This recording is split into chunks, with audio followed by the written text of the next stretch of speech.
Y para las cuentas claras de la sanidad tenemos hoy a nuestro compañero Jesús Jaén, de la Marea Blanca. Habéis vuelto a salir, Jesús. Vengo de darme vueltas por ahí y el caso de la Marea Blanca en Madrid es un ejemplo de luchas exitosas. Buenas noches. Buenas noches. ¿Qué habéis hecho este fin de semana? Bueno, este fin de semana, como todos los meses, sale la Marea Blanca para seguir reivindicando toda una serie de cosas que no se han conseguido, porque en principio lo que se ha tratado de vender es que digamos que la Marea Blanca ya tenía que terminar porque estaba todo conseguido, y no es así. O sea, se ha conseguido algo muy importante, que es que no se privaticen los 6 hospitales públicos, que no se privaticen los 27 centros de salud que se querían, pero el conjunto del plan de sostenibilidad todavía no se ha echado abajo. Y hay muchas cosas por ahí que todavía tenemos que reivindicar y que tenemos que seguir luchando. Es decir, no se puede decir que se haya ganado. Se puede decir que se ha ganado, y se puede decir que se ha ganado una parte muy importante, que es la parte central, que era la privatización de los hospitales y de los centros de salud. Pero todavía hay cosas que siguen pendientes. Por ejemplo, han quitado el Instituto Cardiológico. Por ejemplo, han privatizado la lavandería de Mejorada del Campo. Por ejemplo, el Hospital de la Princesa todavía no está claro que no termine siendo un hospital especializado en personas mayores de 75 años. Por ejemplo, ahora están privatizando el centro de transfusión de sangre, que la Cruz Roja va a querer vender la bolsa de sangre a 67 euros.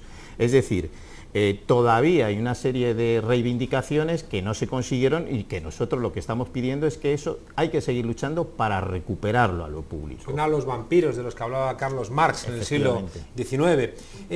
Otra pregunta, Jesús.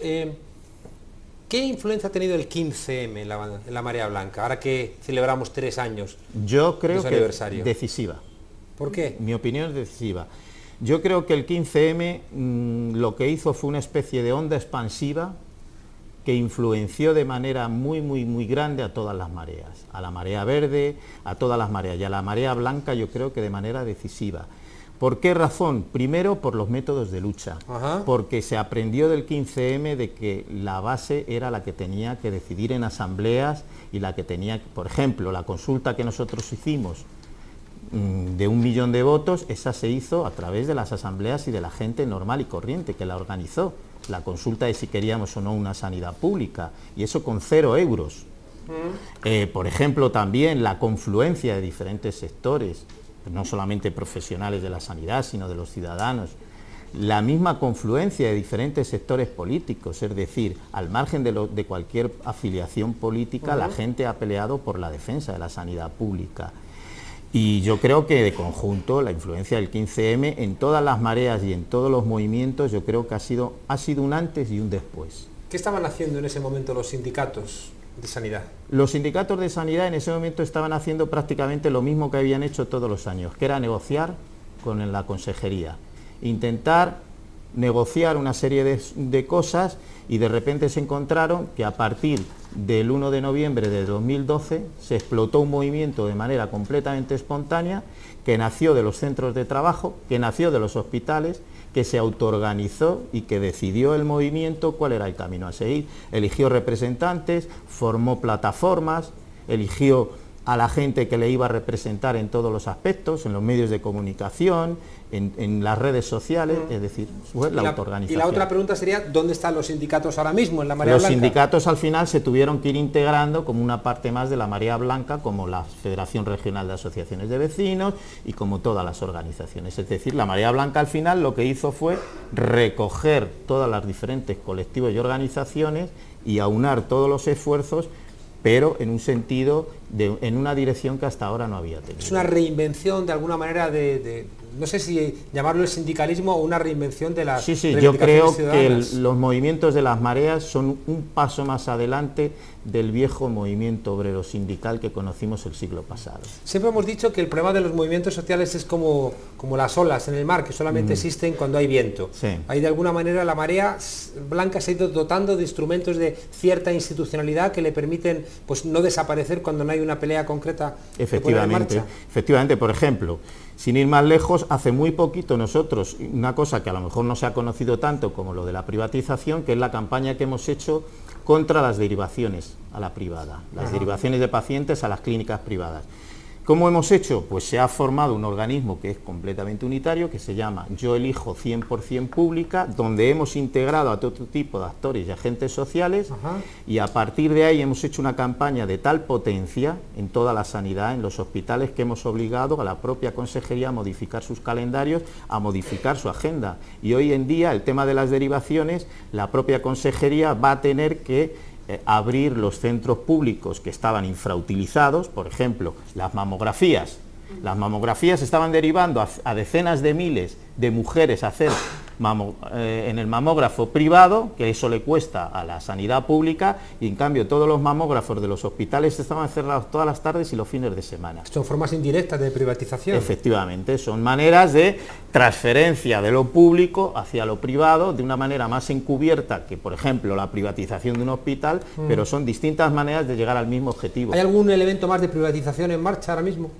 Bueno, ahora lo más sonado es el tema este de la sangre, ¿no? Eso es lo más sonado, que además son compañeras, y es además un servicio que ha sido... Son compañeras que están luchando mucho. Mucho, y se están en muchos sitios peleando. En todos los sitios se están yendo para intentar explicar que un servicio que ha sido muy efectivo, que es muy importante, porque además eso no se puede dejar en manos de cualquiera, no puede ser otro negocio. Es decir, hasta ahora la sangre se recogía en los hospitales y en la calle. Que forma parte muy bien. Forma parte de nuestro escenario, claro, ¿no? Y se recogía muy bien. Donar sangre, el bocadillo, el refresco, en las universidades. ¿Y ahora qué se quiere? Se quiere dejar a una ONG, a la Cruz Roja, que parte de esas donaciones de sangre, que son las que se llevan en la calle, las lleven ellos y entonces cobren al Estado, o sea, 67 euros por cada bolsita de sangre que vayan extrayendo. En fin, vampiros. Jesús... También, el call center, sí, diferentes servicios. Jesús, ¿qué nuevos escenarios tiene la Marea Blanca por delante de actividades? Bueno, nosotros, en principio, ahora, el objetivo nuestro, aparte de todos los que he dicho antes, de intentar volver a reconquistar todo lo que ha sido privatizado, hay un objetivo para mí que es fundamental, es conseguir derogar la ley, el Real Decreto de Ley 16/2012.